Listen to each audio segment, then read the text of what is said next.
नमस्ते किसान भाइयों, मेरा नाम गजानन जादव है। मैं महाराष्ट्र के औरंगाबाद जिले से हूँ।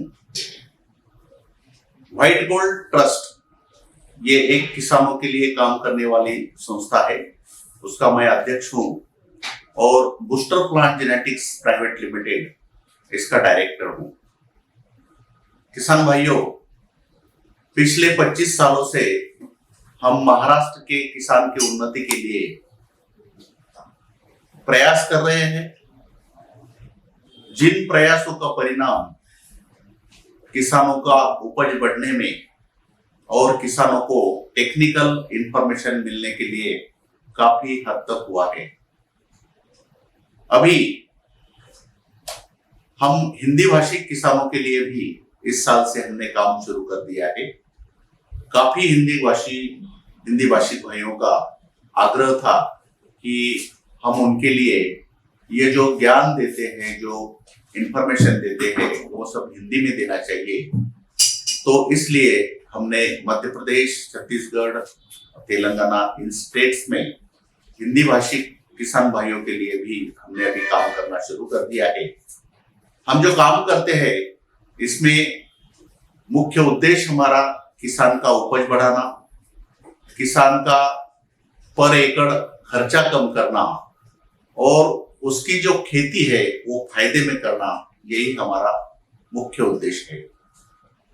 मेरा मदर टंग मराठी है, तो हो सकता है कुछ हिंदी शब्द मेरे से कुछ मराठी में बोले जाए या फिर कुछ अंग्रेजी में मैं उनका प्रयोग कर सकूं, लेकिन मैं आपसे विनती करता हूं कि आप उतना समझ लीजिए। तो किसान भाइयों, हम जो सेवाएं किसानों के लिए दे रहे हैं, जो मुख्य सेवा है वो मैं आपको बताना चाहता हूं। इसमें आप भी जुड़ सकते हैं और आपको भी ये सेवाएं इसके आगे मिल सकती है। तो इसमें सबसे ज्यादा किसानों को, जहां महाराष्ट्र में हम 3 लाख से ज्यादा किसानों को हर सोमवार को एक एसएमएस भेजते हैं। उस एसएमएस में हम 8 दिन में, यानी वो सप्ताह में, उसमें सटीक मौसम का पूर्वानुमान और कृषि सलाह उस 8 दिन में, आपके सोयाबीन का फसल हो, कपास का फसल हो और कुछ फसल हो, उसमें कीड़ आ रही है क्या, कौन सा कीड़ आ रहा है, क्या उसमें छिड़काव करना चाहिए, और वो सप्ताह में बारिश कैसे रहेंगी, कौन से दिन में बारिश रहेंगी, कितने दिन बारिश रहेंगी, वो सब सलाह हम वो एसएमएस के माध्यम से हम आप तक पहुंचाते हैं। अगर आपका भी फोन नंबर हमारे पास आता है तो हम आपको भी आपके जिले में, आपके तालुके में आप मौसम का पूर्वानुमान सप्ताह के लिए और कृषि सलाह ये दोनों देंगे। तो हम आपको विनती करते हैं कि अगर आपको ऐसे एसएमएस की सुविधा शुरू करना है तो जो हमारे एम्प्लॉइज या हमारे प्रतिनिधि आपके पास पहुंच जाएंगे, उनके पास आप आपका नंबर दीजिए, तो हम ये सेवा आपके लिए भी चालू कर देंगे। अभी महाराष्ट्र में हम 3 लाख से भी ज्यादा किसानों तक ये एसएमएस, हम हर सोमवार को वो एसएमएस भेजते हैं। हर सोमवार को एसएमएस जाता है, इसलिए किसानों को उनका जो प्लानिंग है, सप्ताह का प्लानिंग करने के लिए बहुत आसान हो जाता है। और हजारों किसान ऐसे हैं कि जो सलाह हम देते हैं उसी सलाह से खेती का नियोजन करते हैं। ये पहली सेवा हो गई। दूसरी सेवा है हमारा व्हाइट गोल्ड ट्रस्ट। ये जो मैंने शुरू में बताया है कि ये एक किसानों के लिए काम करने वाली संस्था है, तो इसका एक यूट्यूब चैनल हमने शुरू किया है। तो इस यूट्यूब चैनल पे हम हिंदी में भी पूरे वीडियो जो है वो अभी अपलोड कर रहे हैं, जो लाइव होता है। हर हम सोमवार को इसमें लाइव प्रोग्राम रखते हैं, जिसमें आपकी बुआई हो गई, अभी आपकी समस्या क्या है, फिर बाद में आपको खाद देना है, आपको छिड़काव करना है, ये सब समस्या जब उसका समाधान आपको ये यूट्यूब पे लाइव पे मिलेगा। और वैसे भी हर फसल का पूरा ज्ञान हम ये चैनल पे दे रहे हैं। अभी मराठी में तो हमारे देखिए करीबन 2.25 लाख से भी ज्यादा सब्सक्राइबर ये चैनल के हैं। व्यूज 2 करोड़ से ज्यादा व्यूज हुए हैं। मराठी चैनल जो है इसका आप देख सकते हैं। अगर आप व्हाइट गोल्ड ट्रस्ट आपने यूट्यूब चैनल पे टाइप कर दिया तो आपको दिखेंगे। और वॉच टाइम जो है ये 20 लाख घंटे से भी अधिक वॉच टाइम हुआ है। तो वे अभी हम मराठी चैनल हमारा इतना आगे बढ़ रहा है, इतने किसानों को पसंद आ रहा है, इतना किसानों का विश्वास हमें प्राप्त हो रहा है। तो इसीलिए और जो हमारे हिंदी भाषी किसान भाई है इनके आग्रह से हमने हिंदी चैनल भी चालू कर दिया है व्हाइट गोल्ड ट्रस्ट नाम से। तो इस हिंदी चैनल को आप अगर सब्सक्राइब करते हैं और बेल आइकन दबाते हैं तो आपको भी नए नए आने वाले वीडियोस और नया नया लाइव जो रहेगा उसकी जानकारी आपको सही समय पे मिलते रहेंगी। तो मैं आपसे अनुरोध करता हूं कि आप ये हिंदी चैनल को सब्सक्राइब करिए और बेल आइकन दबाइए, और जब भी जो भी चाहिए इंफॉर्मेशन आपको तो वो सब आपको इस चैनल पे मिल जाएगी। तीसरी बात है कि हम टेलीग्राम जैसा व्हाट्सएप चैनल रहता है, व्हाट्सएप ये रहता है, ऐप रहता है, वैसा हमने टेलीग्राम चालू किया है। इसको भी आप ज्वाइन कर सकते हैं। और आपको कभी भी कुछ भी समस्या आती है खेती करते वक्त, कोई भी फसल में जो भी समस्या आती है तो उस समस्या का समाधान आपको हम ये नंबर देते हैं। फोन नंबर है व्हाइट गोल्ड ट्रस्ट का 8888167888 8816 ये नंबर पे आप 12 महीने 24 घंटे कभी भी कॉल करेंगे तो हमारे पास यहाँ पे एक रिकॉर्डिंग रहेगी मेरे आवाज में। वो तो अभी फिलहाल तो मराठी में ही रहेंगी, और बाद में आपने एक दबाने के बाद हमारे जो प्रतिनिधि है, हमारे एम्प्लॉइज है, वो आपकी समस्या का समाधान करेंगे। वैसा बूस्टर प्लांट जेनेटिक्स का भी नंबर है 8530 687888। ये नंबर पे भी आप कॉल कर सकते हैं। किसान भाइयों, जो मराठी भाषी यानी महाराष्ट्र के किसान है, ये सीजन में जैसा खरीफ सीजन हमारा रहता है जून जुलाई अगस्त सितंबर, ये 4 महीनों में हर रोज कम से कम 10,000 किसान ये नंबर पे कॉल करते हैं। इतने बड़ी संख्या में कॉल करने वाला ये नंबर जो कृषि का नंबर है, कृषि सहायता का नंबर है, मुझे लगता है कि पूरे भारतवर्ष में इतने ज्यादा कॉल कृषि के निगड़ित यही नंबर पे आते होंगे। और ये तय करता है कि किसानों का कितना बड़ा विश्वास अपने व्हाइट गोल्ड ट्रस्ट पे या बूस्टर प्लांट जेनेटिक्स पे है। तो किसान भाइयों, आप भी ये नंबर आपके पास सेव कर लीजिए, और आपको जब भी किसी भी चीज की टेक्निकल इंफॉर्मेशन चाहिए, किसी भी फसल की अगर जानकारी चाहिए तो आप हमें इस नंबर पे कॉल कर सकते हैं। इसके सिवा हम काफी चीजें हैं जो किसानों के लिए करते हैं। इसमें हमने देखिए अब तक 25 साल में लाखों किसानों को कृषि साक्षर बनाया और कृषि के प्रति प्रेम और रुचि उनकी पैदा करी। लाखों किसानों को हमने कृषि साक्षर बनाया, जिनको कुछ जानकारी नहीं थी खेती में, सिर्फ करते थे, जैसा आया वैसा करना था, तो उनको हमने कृषि साक्षर बना के उनके प्रेम और रुचि यहाँ बढ़ा दी है। अरहर जो पीक है उसमें हमने एक तकनीक, एक तरीका विकसित किया है जिसमें दुगना या तिगना उसका उपज हो रहा है। कपास में हमने घन रोपण तरीका एक विकसित किया है, जिसके कारण कपास का जो यील्ड है, कपास की पैदावार जो है वो दुगनी हो रही है। इसके बाद सोयाबीन में सबसे इंपॉर्टेंट मध्य प्रदेश के बारे में अगर हम बोले तो सोयाबीन की उपज दिन ब दिन कम होती जा रही है। उसका मुख्य कारण जो है वो है इल्ली। खोड़ में जो इल्ली रहती है उसकी पहचान हमने करा दी है। ये खोड़ की इल्ली जो है ये किसान को दिखती नहीं, ये मैं सोयाबीन के बारे में जब बताऊंगा तो उसको पूरा बताऊंगा मैं। तो उसकी पहचान हमने महाराष्ट्र में करा दी है और सोयाबीन की यील्ड बढ़ गई है। मिट्टी का उर्वरता बढ़ाकर रासायनिक जीवाणुयुक्त उर्वरकों का प्रचार और प्रसार हमने किया है। कपास में जो पिंक बोलवर्म आता है, उसको कैसे कंट्रोल करना, ये हमने किसानों को सिखाया है।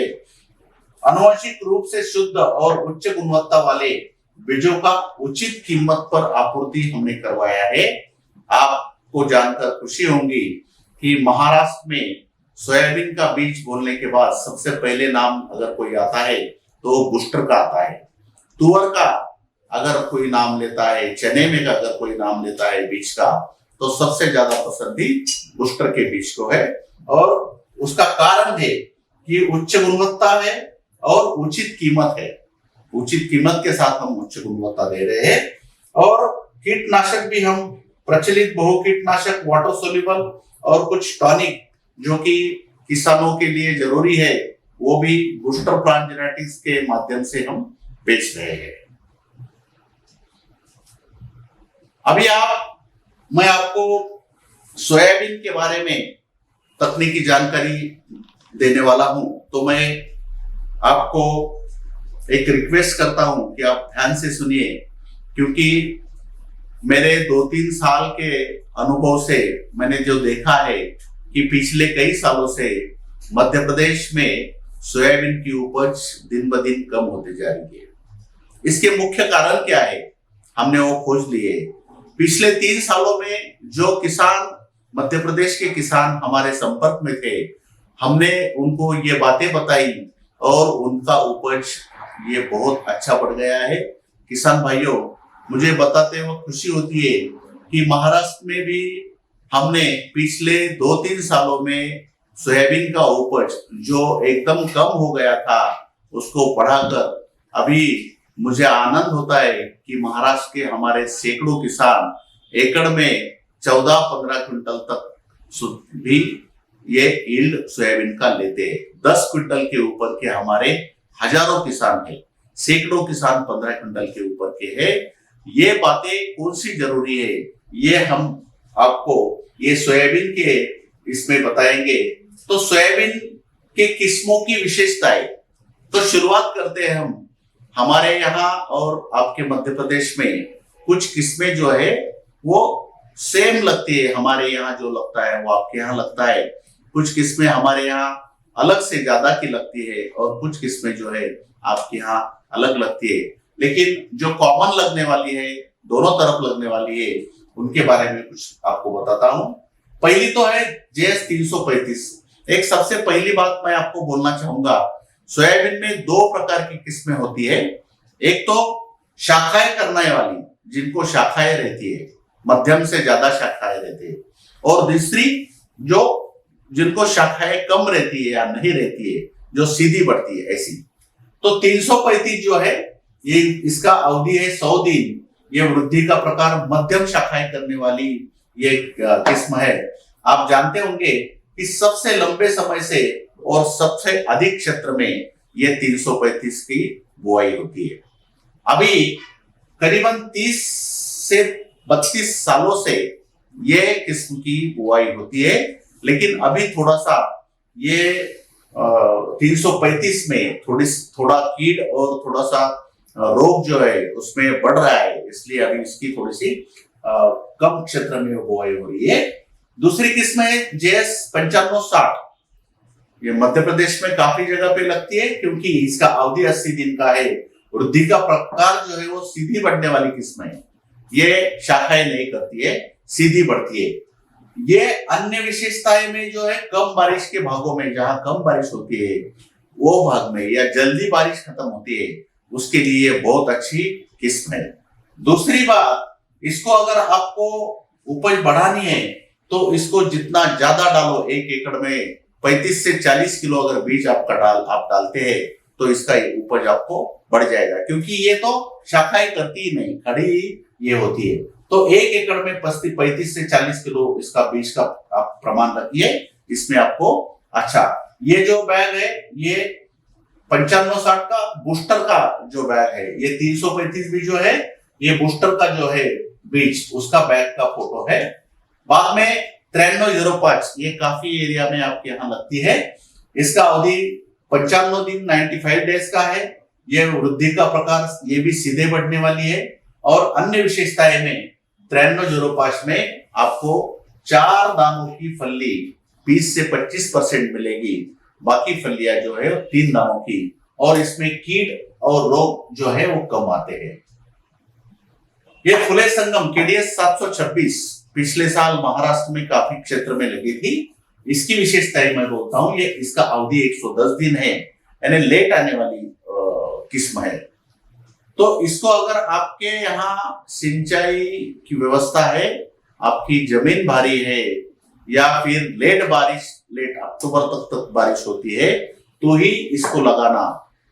दूसरी बात, इसकी विशेषता है इसमें भरपूर शाखाएं है, इसकी उपज बहुत अच्छी है, लेकिन ज्यादा शाखा होने के कारण 1 एकड़ में सिर्फ 20 किलो ही इसको आप लगाए। 20 किलो से ज्यादा लगाएंगे तो ये ज्यादा ये हो जाएंगी, वो फैल नहीं सकेंगी, खड़ी पड़ेंगी।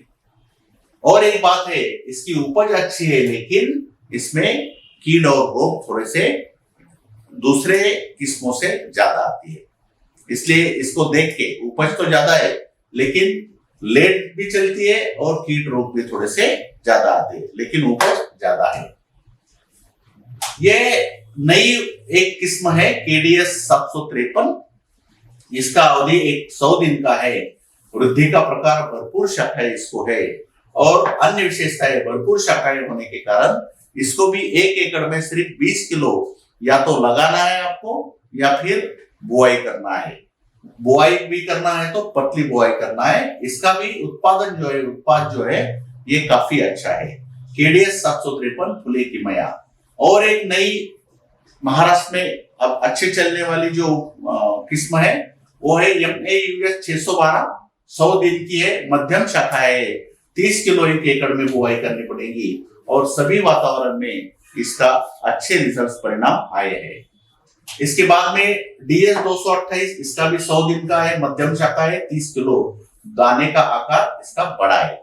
और ये छोड़ के आपके यहाँ पे मध्य प्रदेश के जो कृषि यूनिवर्सिटीज है, एग्रीकल्चर यूनिवर्सिटीज है, उनकी कुछ किस्में हैं, तो वो भी आप लगा सकते हैं। सिर्फ आप जब भी बीज का चयन करेंगे, जब चॉइस करना है बीज, तो बीज कैसा चाहिए? तो सबसे पहली बात, आनुवंशिक रूप से बीज शुद्ध चाहिए, यानी उसका जो आनुवंशिक शुद्धता है वो ज्यादा से ज्यादा। आज सोयाबीन में क्या हुआ है, सैकड़ों कंपनियां आई है, कोई कुछ भी बेच रहा है, किधर से भी लेके बेच रहा है। उसमें जो परीक्षण करना चाहिए वो परीक्षण नहीं हो रहा है, आनुवंशिक शुद्धता का परीक्षण नहीं हो रहा है, जर्मिनेशन का परीक्षण नहीं हो रहा है। तो इसलिए इसका सीधा नुकसान किसानों को हो रहा है। तो हम जो सिफारिश करते हैं उसमें बूस्टर प्लांट जेनेटिक्स, जो बूस्टर का बीज है, ये इसमें ये खासियत क्या है इसमें? तो सबसे पहली बात, बूस्टर बीज में खासियत ये है कि आनुवंशिक रूप से शुद्ध, उच्च गुणवत्ता और उचित कीमत। यानी गुणवत्ता तो उच्च है लेकिन कीमत भी उचित है। ऐसा नहीं है कि गुणवत्ता अच्छी होने के कारण कीमत भी ऐसी ऐरी गैरी या बहुत ज्यादा कीमत हमने रखी है। तो आनुवंशिक रूप से शुद्ध भी है, उच्च गुणवत्ता भी है, कीमत भी उचित है। मानक अंकुरण क्षमता, सोयाबीन का बीज नाजुक होता है, इसमें अंकुरण क्षमता ये जो मानक चाहिए ये आपको बूस्टर के बीज में ये मिल जाएगा।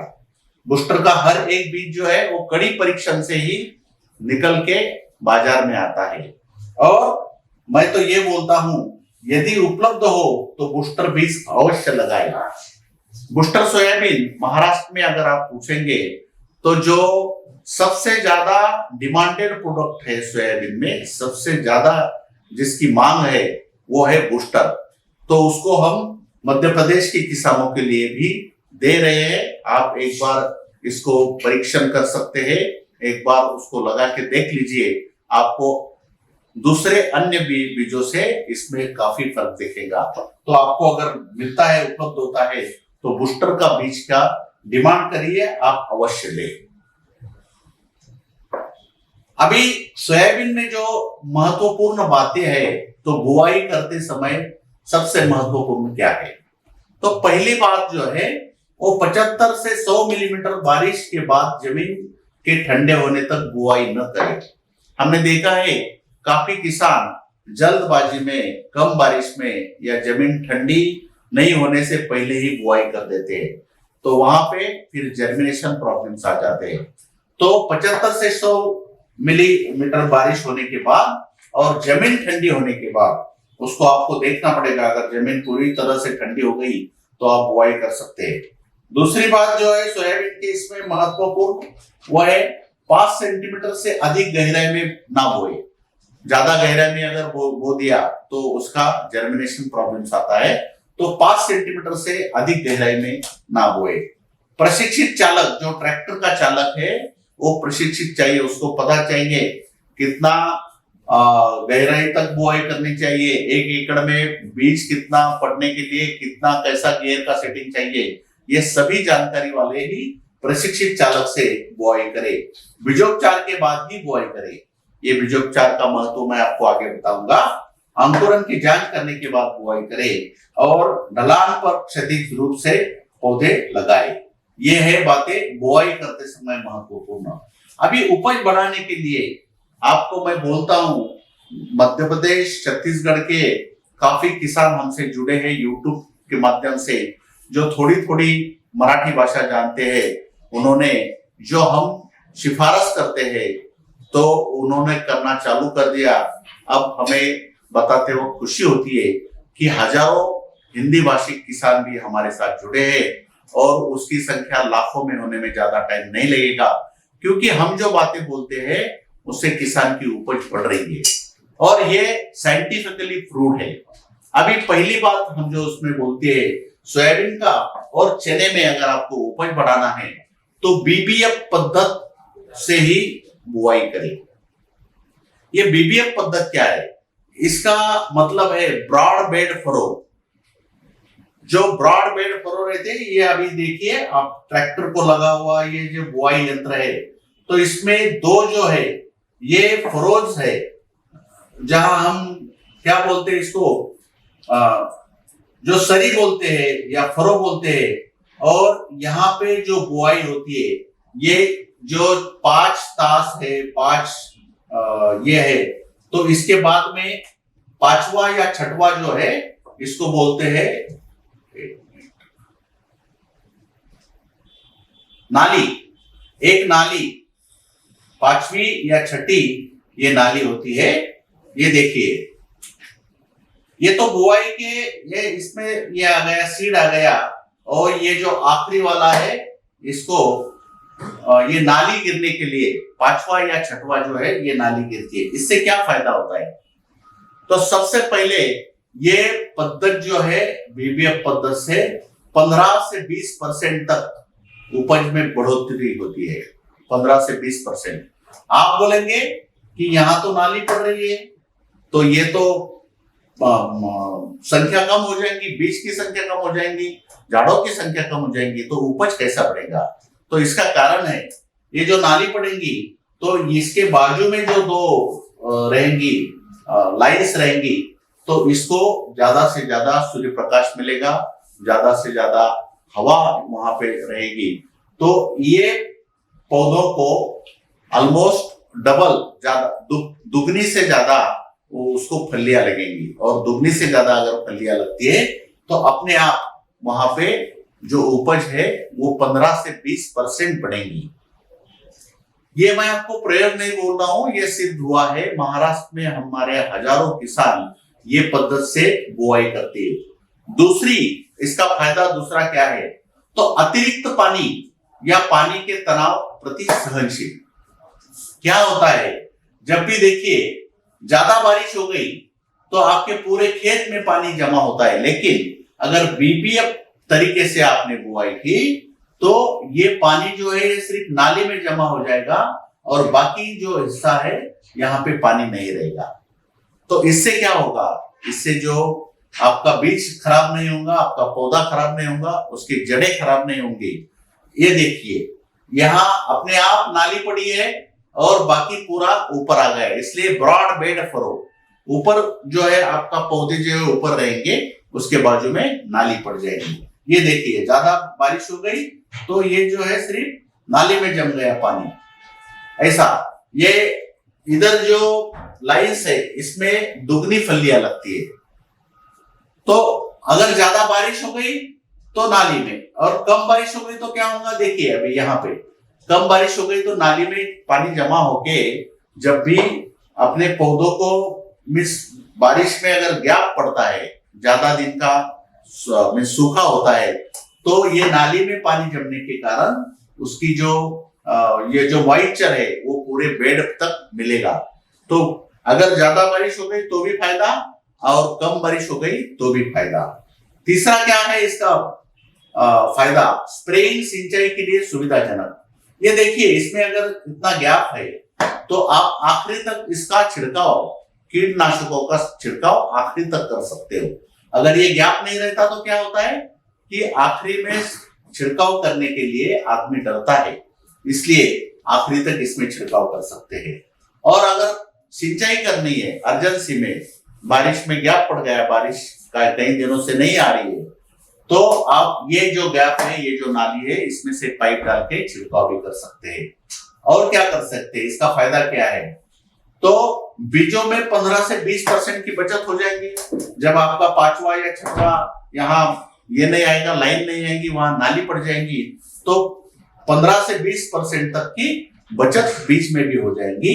मृदा का अपरदन रोकता है, और इस वर्ष इसका महत्व ज्यादा है। 2023 में ऐसा बताया जा रहा है, कई संस्थाओं का बोलना ऐसा है कि इस साल अल नीनो का प्रभाव रह सकता है, जिसके कारण बारिश, एक एवरेज रेनफॉल से बारिश थोड़ी सी कम हो सकती है, या 2 बारिश के इसमें थोड़ा लंबा समय हो सकता है।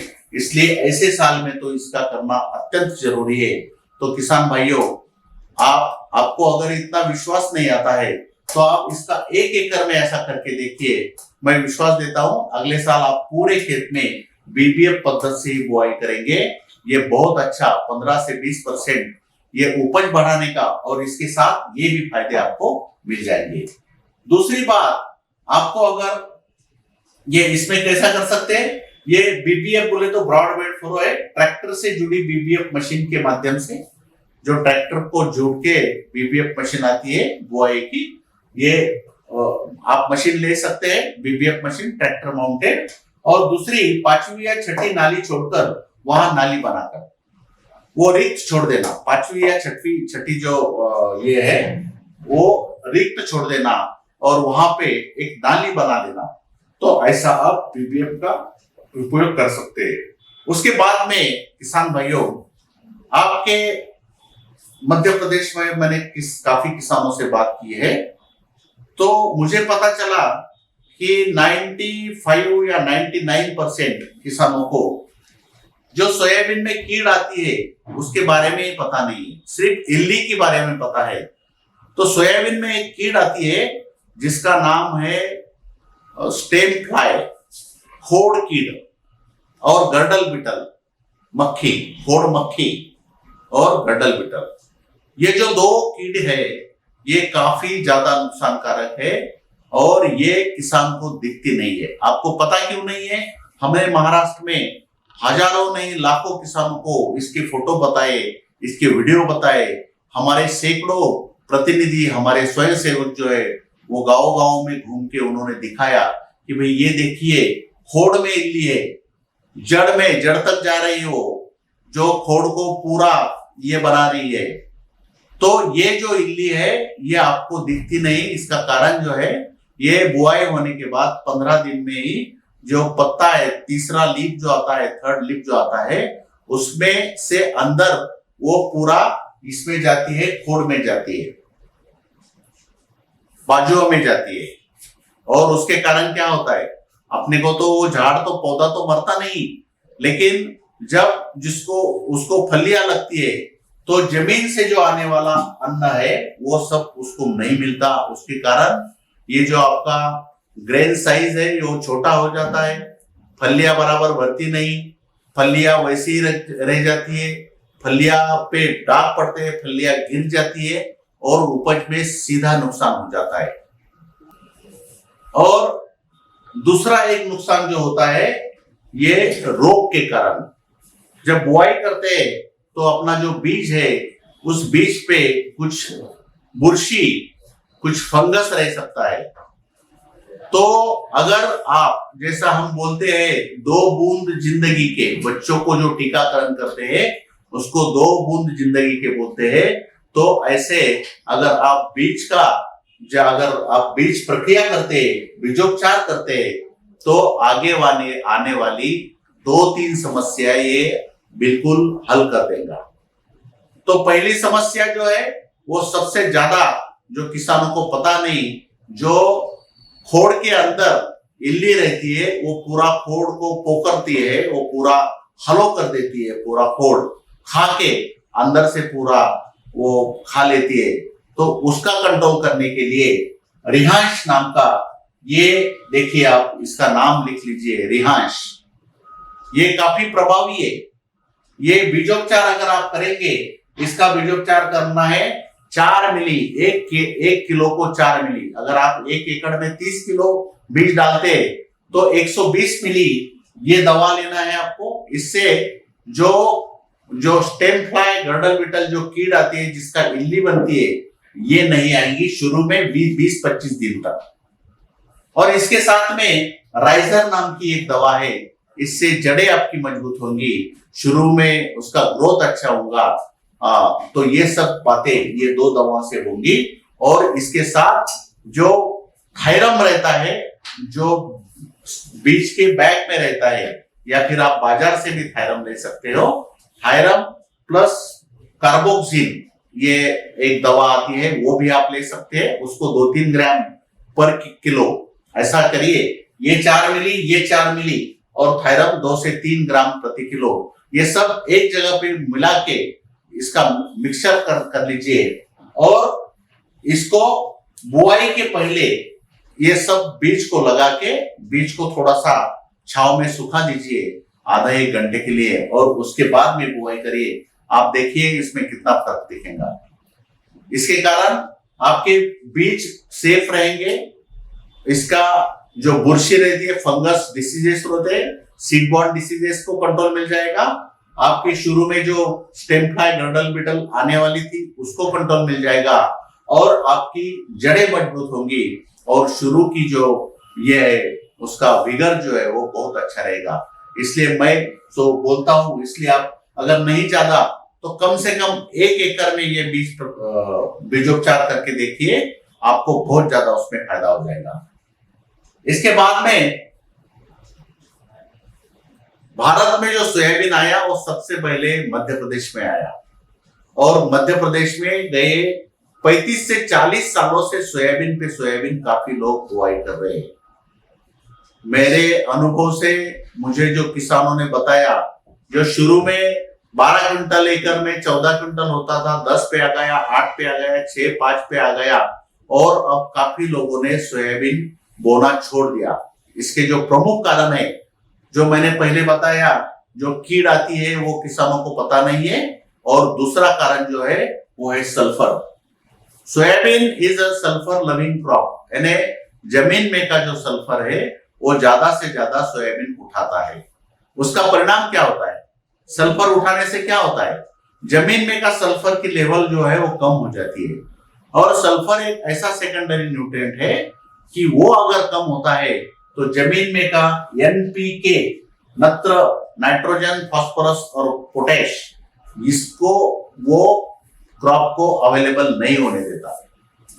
यानी आप कितना भी खाद डालो, एकड़ में 10 बोरी भी डालते हैं, लेकिन सल्फर अगर कम होगा आपके जमीन में, तो आपका जो पौधा है वो इसको, खाद को उठा नहीं सकेगा।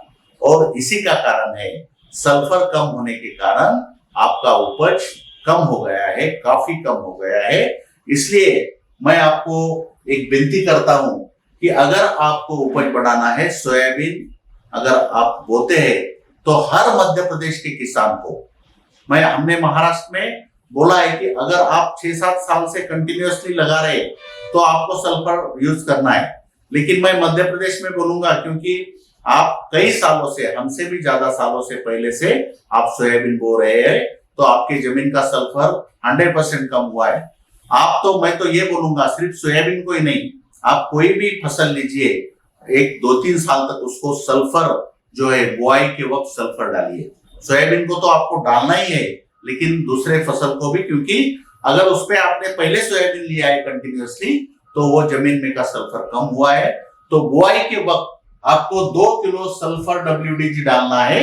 सल्फा बूस्ट नाम का बूस्टर के नाम से आता है, या फिर दूसरे कोई अच्छे कंपनी का सल्फर WDG 2 किलो 1 एकड़ में डालना है, या फिर सल्फर दानेदार आता है दीपक फर्टिलाइजर का, बेंसल वगैरह नाम से दानेदार सल्फर दाल जैसा रहता है, वो आपको एकड़ में 10 किलो डालना है। अगर ये आप करते हैं तो आपका उपज 101% बढ़ जाएगा, क्योंकि जो जमीन में सल्फर कम होता है वो जमीन में कोई भी दूसरे जो घटक होते हैं, अन्न द्रव्य होते हैं, वो आपके क्रॉप को नहीं मिलते।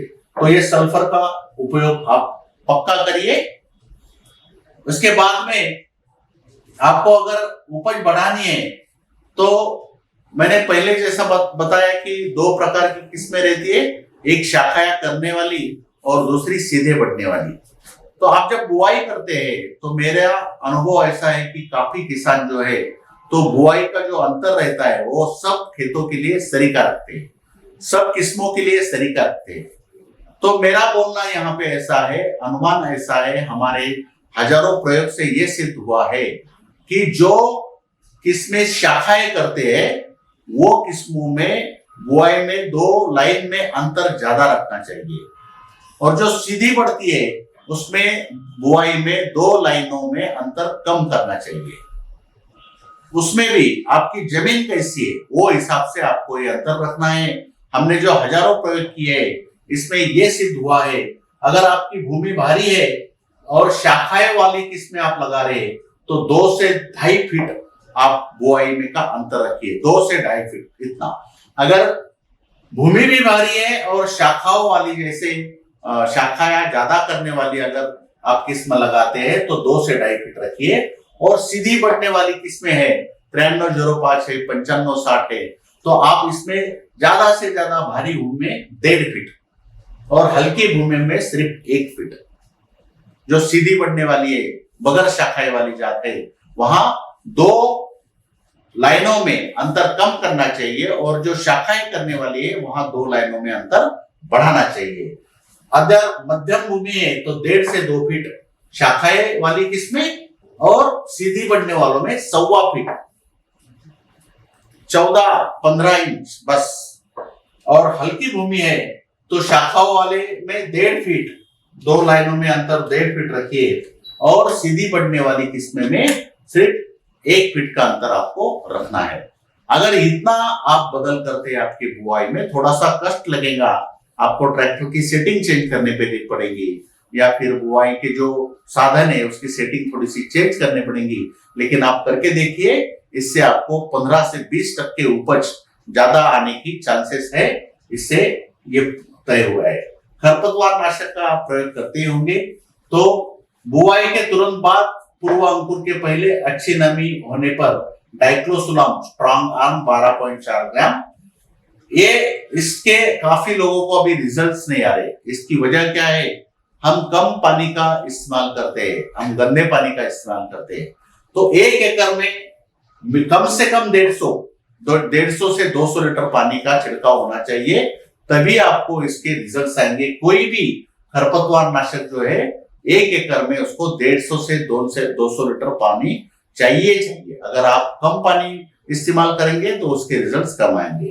या फिर अंकुरन के बाद 15-20 दिन के बाद, बुआई होने के बाद आप शाकेट यूज कर सकते हैं, परशुट है, ओडिसी है, इसमें से कोई भी एक दवा यूज करिए। गिराई गुड़ाई और नाजुक अवस्था, गिराई गुड़ाई फूल आने से पहले की जानी चाहिए। फूल आने के बाद अगर आप गिराई गुड़ाई करते हैं तो फिर फूल गिर सकते हैं। और सिंचाई, देखिए सोयाबीन में 2 काफी नाजुक अवस्थाएं रहती है। जब फूल लगना शुरू होता है वो एक, और दूसरी जब फलियां लगती है उसमें दाना भरता है वो एक। तो ये दोनों अवस्थाओं में अगर आपको सिंचाई की व्यवस्था है तो वहां पे आप सिंचन करिए, पानी की कमी वहां पे नहीं पड़नी चाहिए। ये एक बात आपने हमेशा ध्यान रखनी चाहिए। उसके बाद में सोयाबीन स्प्रेइंग शेड्यूल। काफी किसान सिर्फ इल्ली दिखती है इसलिए स्प्रे करते हैं, लेकिन सोयाबीन में जितनी इल्ली का महत्व है उस उतना ही या उससे भी ज्यादा जो दूसरे कीट है, रोग है और उसकी अवस्था के अनुसार जो स्प्रे करना चाहिए वो आपको जानकारी होनी चाहिए। आप इल्ली के लिए इल्ली नाशक स्प्रे करते हो, लेकिन उसके साथ हम बोलते हैं ऐसे अगर आप स्प्रे करेंगे तो आपका उपज बढ़ जाएगा। हमारे लाखों किसान भाई महाराष्ट्र के जो किसान हैं इसी तरह से उसका एक स्प्रेइंग शेड्यूल बनाया है। जैसा पहला स्प्रे देखिए ये बहुत महत्वपूर्ण है। हमने आपको बोला है कि स्टेम फ्लाई और गलगल बिटल जो खोड़ में जो कीट रहती है, जो अल्ली रहती है, उसके लिए बीज प्रयोग करना, आपको सीड ट्रीटमेंट करना चाहिए। उसके साथ ही आप जो खरपतवार नाशक का स्प्रे लेते हैं, तो अगर आप बुआई के 15-20 दिन के बाद वो लेते हैं तो उसमें रेज नाम का एक दवा है वो मिक्स कर दीजिए।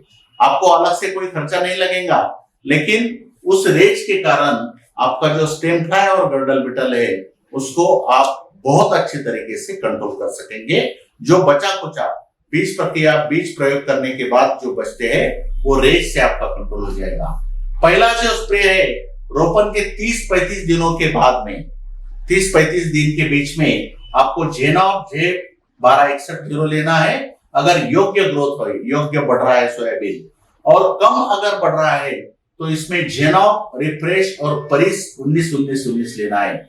जेनॉफ ये जो है इल्ली नाशक है, इल्ली के लिए भी काम करता है और जो स्टेम फ्लाई गलगल बिटल है उसके लिए भी काम करता है, इसलिए हमने यहाँ पे जेनॉफ का रिकमेंडेशन किया है।